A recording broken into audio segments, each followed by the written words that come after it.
हाँ, नमस्कार सभी को। सभी का ऑनलाइन क्लास में फिर से स्वागत है, अभिनंदन है।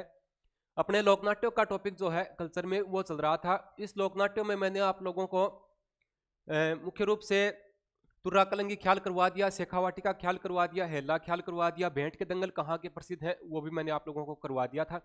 जयपुरी ख्याल हो चुका है, कुचामनी ख्याल हो चुका है। कहने का मतलब ये है कि ख्याल से संबंधित जो भी अपने टॉपिक थे वो मैंने आप लोगों को करवा दिए हैं।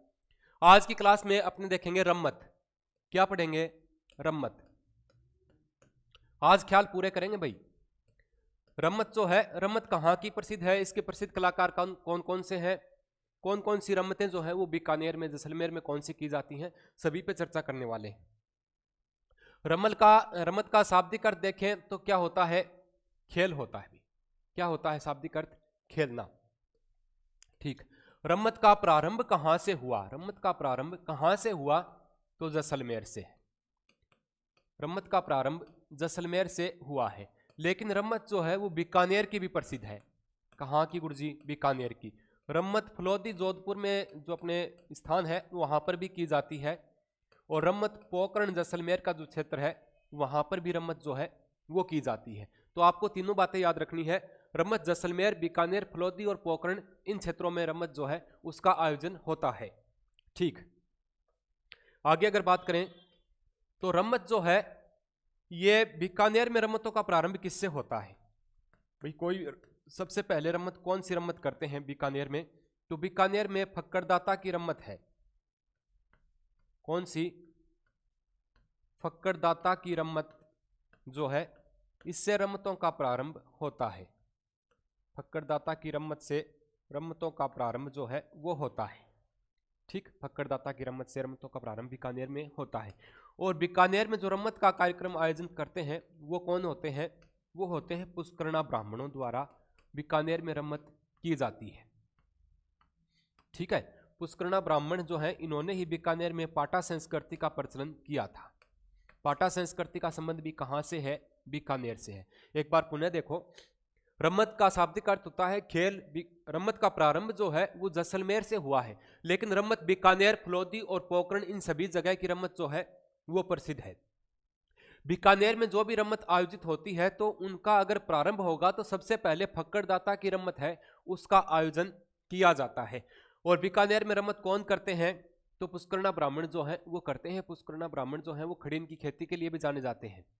ठीक है। और ये ब्राह्मण जो है इनका एक अलग जो एरिया बना हुआ है, वहां पर ये मुख्य द्वार के आगे बड़े बड़े पाटे लगा करके बैठते हैं, जहां पर ये जो अपने पोथी वगैरह होते हैं, जो भी पतड़ा वगैरह बोलते हैं, वो देखते हैं। तो ये पाटा संस्कृति उनकी ही देन है। पाटा संस्कृति इसको कहा जाता है। हाँ। बीकानेर में जो रम्मत होती है उसमें सबसे प्रसिद्ध रम्मत जो है वो कौन सी है? वो हिंडाऊ मेरी है। हिंडाऊ मेरी प्रसिद्ध रम्मत है। कहाँ की? बीकानेर की है। इसका जो रचयिता है वो जवाहरलाल पुरोहित को माना जाता है। जवाहरलाल पुरोहित जो है वो हिंडाऊ मेरी जो रम्मत है इसके रचयिता हैं। ये जो हिंडाऊ मेरी रम्मत है यानी कि ये एक रचना भी है, और इसी रचना को, यानी इसमें एक आदर्श पति पत्नी की एक कहानी है, उसको पात्रों के माध्यम से रम्मत के द्वारा प्रस्तुत किया जाता है, वहां पर दिखाई जाती है ये। ठीक है। आगे अगर बात करें तो जैसलमेर में रम्मतों का अखाड़ा, जैसलमेर में कौन हुए हैं? तेज कवि हुए हैं। तेज कवि का संबंध कहाँ किससे है? तो रम्मत से। जैसलमेर में कौन थे? तेज कवि। इन्होंने जैसलमेर में रम्मतों का अखाड़ा जो है उसका प्रारंभ किया था। रम्मतों का अखाड़ा, अच्छी बात है, याद रखना है। रम्मतों का अखाड़ा जो है ये किसने प्रारंभ किया? तो ये तेज कवि ने किया था। रम्मतों का अखाड़ा कहाँ? जैसलमेर में। तेज कवि है, इनकी प्रसिद्ध रचना रही है स्वतंत्र बावनी। कौन सी? स्वतंत्र बावनी। ये जो स्वतंत्र बावनी रचना है ये 1943 में इन्होंने महात्मा गांधी को जाकर के वहां पर भेंट की थी। उस समय महात्मा गांधी जेल में हुआ करते थे, और इन्होंने गांधी जी से संपर्क करने की कोशिश की। इनको पता लगा कि गांधी जी उस समय जेल में है, तो ये जेल में पहुंच गए। ठीक है। उसमें ऐसी मान्यता कि अंग्रेजों को भी इन्होंने अपनी जो कथा है इसके कुछ कथन वहां पर सुनाए थे। तो कहने का मतलब ये है कि ये एक इनकी रचना भी है, और स्वतंत्र बावनी जो है इसको किरदार के रूप में प्रस्तुत करके, पात्रों के रूप में प्रस्तुत करके इसको रम्मत के रूप में दिखाया जाता है। ठीक बात है सर। आगे अपने बात करें तो इसके प्रसिद्ध जो रचनाएं हैं वो कौन कौन सी हैं, और प्रसिद्ध रम्मत पूछ लेते हैं कई। प्रसिद्ध रम्मतों में एक तो स्वतंत्र बावनी ही है। स्वतंत्र बावनी कौन से वाली? तेज कवि वाली। ठीक है। मुम्मल को आप जानते हो, जैसलमेर की प्रसिद्ध राजकुमारी लोदरवा की राजकुमारी मुम्मल। तो मुम्मल के जो है पात्रों पर भी आधारित यहाँ पर रम्मतें होती हैं। जोगी भर्तहरि, जोगी भर्तहरि जो है, इन पर भी यहाँ पर रम्मतें जो है उनका आयोजन होता है। छबीली तंबोलन है, छबीली तंबोलन। रसीली तंबोलन तो मैंने आप लोगों को लिखवाया था कि जयपुर में जो ख्याल होता है उसमें है। छबीली तंबोलन का संबंध इससे है। तो ये इस रमत जो ख्याल है इसकी प्रसिद्ध रचनाएं कौन कौन सी हैं? स्वतंत्र बावनी, मुम्मल, जोगी भर्तहरि, छबीली तंबोलन। भर्तहरि का संबंध वैसे अलवर से रहा है, लेकिन इसकी जो रमत के रूप में कार्यक्रम प्रस्तुत होता है वो जैसलमेर में होता है। आओ इसको एक बार लिखा हुआ देखते हैं। आ जाओ, ये देखो, आप स्क्रीनशॉट लेना चाहो तो यहां से ले लो, इसमें मैंने आप लोगों को पूरा बता रखा है। ठीक है। प्रारंभ कहां से हुआ है? तो जैसलमेर से हुआ है। प्रसिद्ध कहां की है? बीकानेर, बीकानेर, पोखरण और फलोदी जो है यहां की रमतें जो है वो प्रसिद्ध है। बीकानेर में रमत का प्रारंभ किससे होता है? तो फक्कड़ दाता की रमत से बीकानेर में रमत का प्रारंभ होता है। ठीक है। प्रसिद्ध रमत कौन सी है? हिंडाऊ मेरी है और इसके रचयिता जवाहरलाल पुरोहित को माना जाता है। यह एक आदर्श पति पत्नी की कहानी पर आधारित है। ठीक है, ये मैंने आप लोगों को बता दिया था।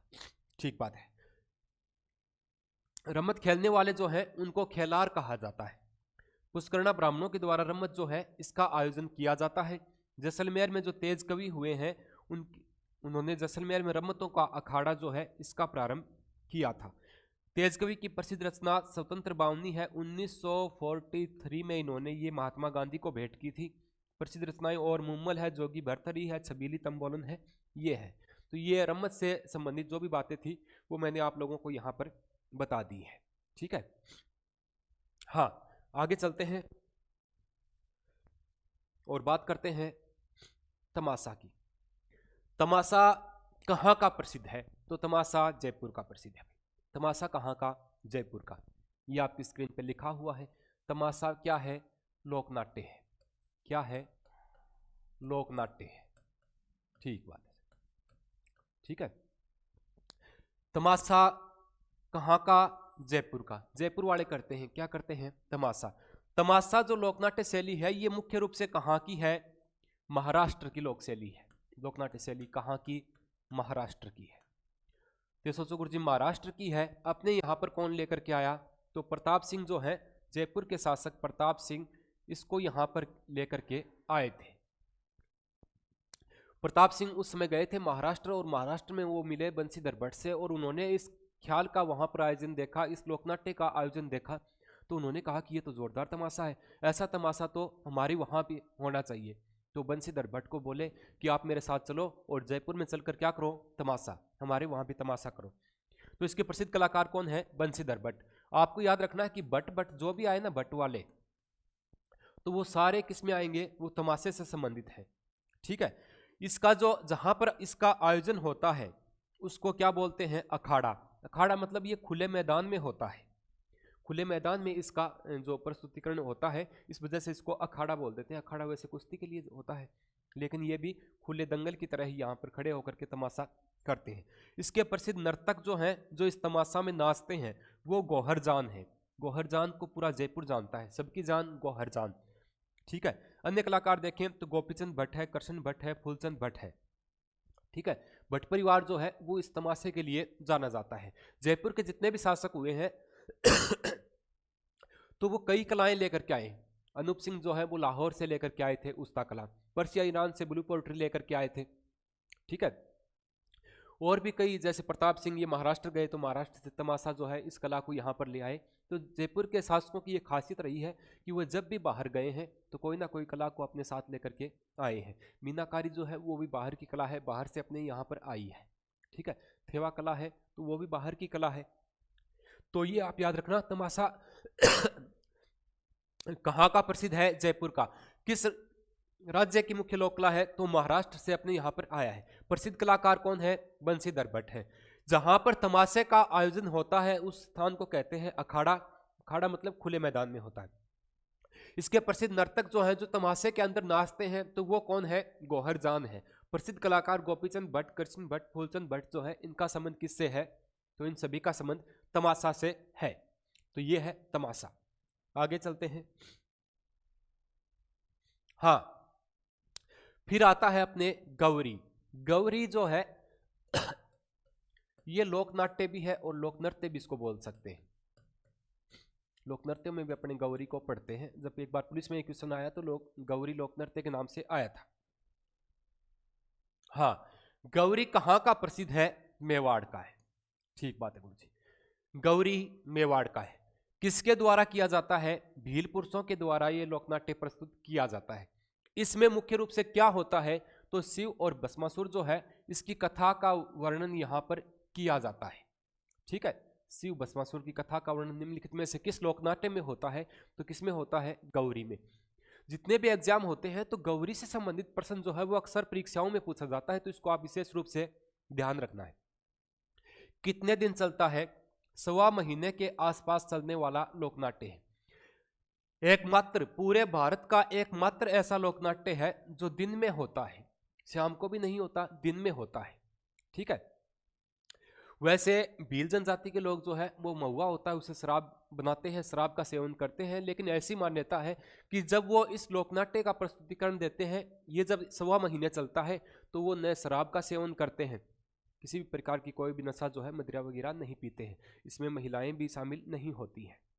ठीक है, तो यहाँ पर शराब का सेवन नहीं करते हैं और एकमात्र ऐसा लोकनाट्य है जो दिन में होता है। ये प्रश्न भी परीक्षा में आया हुआ है। निम्नलिखित में से ऐसा लोकनाट्य जो जिसका प्रस्तुतिकरण दिन में होता है? गौरी का। इसमें राई बुढ़िया, ठीक है, इसका संबंध, इसमें राई जो है ये पार्वती को माना गया है। किसको? पार्वती को। अगर स्त्री, कोई पुरुष है वो स्त्री का रोल कर रहा है तब उसको पार्वती जो है उसको राई कहा गया है, लेकिन यहाँ पर राई जो है ये जो अपने विष्णु भगवान है उनको भी माना गया है। 2 चीजें हैं, इनको आप याद रखना, एक तो है झटपटिया और एक है कुटकुटिया। झटपटिया और कुटकुटिया ये कोई कुरकुरे के नाम नहीं है, ये कोई बिस्किट नहीं है, ये कोई नमकीन थोड़ी है। ये कौन है गुरुजी? मैं बताता हूं। झटपटिया और कुटकुटिया ये इसके कलाकार हैं, कलाकारों के नाम नहीं है ये कलाकारों की एक शैली है। ये जो झटपटिया है ये 20-20 में अपना प्रस्तुतिकरण देते हैं, डायलॉग मारने के लिए आते हैं। कई कार्यक्रम में आते हैं ना भाई, कोई भी भाषण चल रहा है, बीच में 2 मिनट के मनोरंजन के लिए कोई आ जाता है और 2-4 बातें कह करके हंसा करके वापस चला जाता है, तो ऐसा कोई किरदार होता है, वो तो होता है झटपटिया। वो झटपट कर देता है, 2 मिनट में किसी को हंसाने के लिए आया और चला गया, उन कलाकारों को ये झटपटिया बोलते हैं। और जो मेन मुख्य लीड रोल में नजर आता है वो होते हैं कुटकुटिया, यानी जो पूरे कार्यक्रम में एक साथ खड़े रहते हैं, अपना प्रस्तुतिकरण देते हैं, मंच पे खड़े ही रहते हैं लगातार, वो होते हैं कुटकुटिया। और बीच में जो हंसाने के लिए आते हैं वो होते हैं झटपटिया। तो आपको याद रखना, झटपटिया और कुटकुटिया का संबंध किससे है? गौरी लोकनाट्य से है। हाँ, प्रमुख नाटक इसमें होता है गोमा मीणा, कालू कीर और कान गुजरी। ठीक है, कालू कीर है ये। गोमा मीणा का संबंध, मीणा जनजाति है, ये भी एक जनजाति है, तो इस हिसाब से ये इस लोकनाट्य को प्रस्तुत करते हैं। कालू कीर, कीर भी एक जनजाति है, याद रखना, आपने कम पढ़ा होगा, कीर भी एक जनजाति है। और कान गुजरी का इसमें कार्यक्रम जो है इसका आयोजन भी यहाँ पर होता है। तो ये था गौरी। गौरी के बारे में तथ्य जो है वो अक्सर परीक्षाओं में पूछ लिए जाते हैं, तो आप लोगों को विशेष इसके बारे में ध्यान रखना है। आगे अपने बात करें तो बात करते हैं स्वांग की। सांग के सांग काट राख्यो है, यो के सांग काट राख्यो। गांव में उल्टा सीधा कोई कपड़ा पहन लेना है, बिन कहा करे के सांग काट राख्यो थे। ठीक, स्वांग का मतलब क्या होता है? अलग रूप प्रस्तुत करना। स्वांग एक बहरूपिया कला है। कौन सी है? बहुरूपिया कला है। बहुरूपिया कला का मतलब क्या हुआ कि अलग अलग रूप इसमें धारण करते हैं। मुख्य रूप से भांड जो होते हैं वो अपने गांव में देखते नहीं, कोई शिवजी बन के आता है, कोई पार्वती बन के आ जाता है, कभी कोई हनुमान जी बन के आता है, कभी कोई रावण बन के आता है। उस हिसाब से अलग अलग रूप, बहुरूप ये धारण, बहुरूप मतलब कई रूप धारण करके ये कला प्रस्तुत की जाती है। स्वांग राजस्थान में कहाँ का प्रसिद्ध है? मांडल का। मांडल कस्बा है जिसको मांडलगढ़ अपने बोलते हैं। मांडलगढ़ कहाँ है? भीलवाड़ा में। मांडलगढ़ भीलवाड़ा में। मांडलगढ़ भीलवाड़ा का जो है प्रसिद्ध है। मांडलगढ़ का किला भी है भीलवाड़ा में। यहां पर नाहरों का सांग जो है वो प्रसिद्ध है। नाहरों का सांग जो होता है, नाहर का मतलब यहाँ शेर से है, मतलब शेर का मुकुट के रूप में कोई धारण करते हैं किसी चीज को। शेर का बड़ा सा मुख लगाया और पीछे शेर जैसे पंजे लगा करके फिर लोगों को डराते हैं, नाचते हैं। वो नाहरों का स्वांग जो है वो मांडलगढ़ का प्रसिद्ध है। और इस स्वांग का जो आयोजन है वो कब होता है? चैत्र कृष्ण त्रयोदशी जो है इस पर इसका आयोजन किया जाता है। ये जो नाहरों का सांग है ये शाहजहां के समय जो है वो प्रारंभ किया गया था। किसके समय?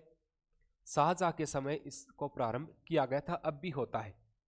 इसके प्रसिद्ध कलाकार जो हैं वो परशुराम है। और जानकीलाल भांड जो है इसने स्वांग जो लोकनाट्य है इसको प्रसिद्धि दिलाई थी। किसने? जानकीलाल भांड ने। जानकीलाल भांड पे अपने चर्चा हो चुकी थी। इसको मंकी मैन के नाम से जाना जाता है। क्या बोलते हैं? Monkey man. मैंने मैन करवाए, उसमें मैंने आपको बताया था कि कैमल मैन जो है वो अशोक टांग को कहते हैं, टाइगर मैन जो है वो कैलाश सांखला है, मंकी मैन जो है वो जानकीलाल भांड जो है, इनको मंकी मैन के नाम से जाना जाता है। मैं यहाँ खड़ा हूँ, आप लोग स्क्रीनशॉट लेना चाहो तो यहाँ से ले लो। आगे चलते हैं,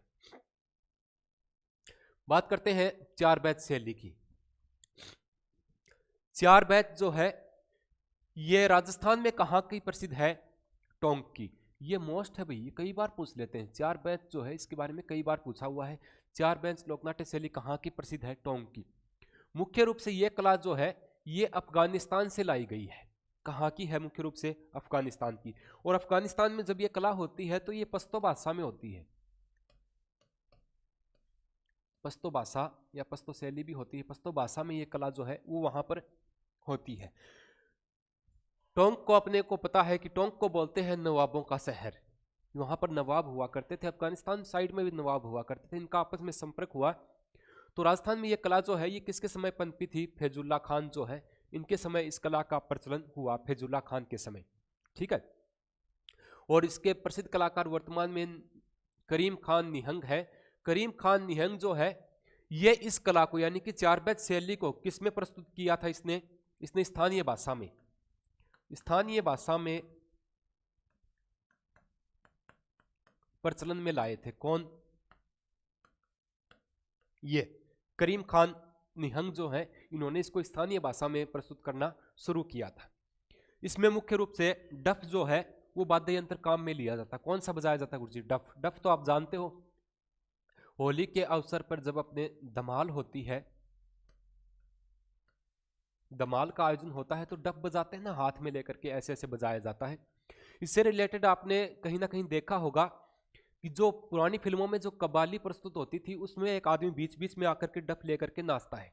ठीक है। अमर अकबर एंथोनी फिल्म के जो गाने हैं उनमें इस कला को दिखाया गया है, चार बैच शैली को, कि वहां पर नाचते हैं, पर्दा है पर्दा। ठीक है। उसमें शशि कपूर वगैरह हैं। तो वो बीच में एक आदमी आता है और यहाँ कमर पे हरे रंग का कपड़ा बांध करके ऊपर यहाँ कपड़ा रखते हैं, हाथ में डफ लेकर के नाचते हैं। पुरानी फिल्मों में इसको देखने को अपने को मिलता है। वो चार बैच शैली होती है। ठीक है। याद रखना, चार बैच शैली कहाँ का प्रसिद्ध है? टोंक की है। कहाँ की कला है? अफगानिस्तान की। अफगानिस्तान से ये आई थी। किसके समय प्रचलन हुआ? फैजुल्ला खान के समय ये प्रचलन में हुआ। प्रसिद्धि किसने दिलाई? करीम खान निहंग जो है इन्होंने इसको स्थानीय भाषा में प्रस्तुत करना प्रारंभ किया था। और इसमें मुख्य रूप से लोकनाट्य जो है वो वाद्य यंत्र जो है वो डफ जो है वो इसमें काम में लिया जाता है। ठीक है। और कोई चीज छूट गई होगी तो आगे जो क्लास होगी उसमें मैं आप लोगों को बता दूंगा। तब तक आप क्लास को देखिए और आपका जो भी रिस्पॉन्स है वो कमेंट के माध्यम से मेरे तक पहुंचाने का प्रयास कीजिए।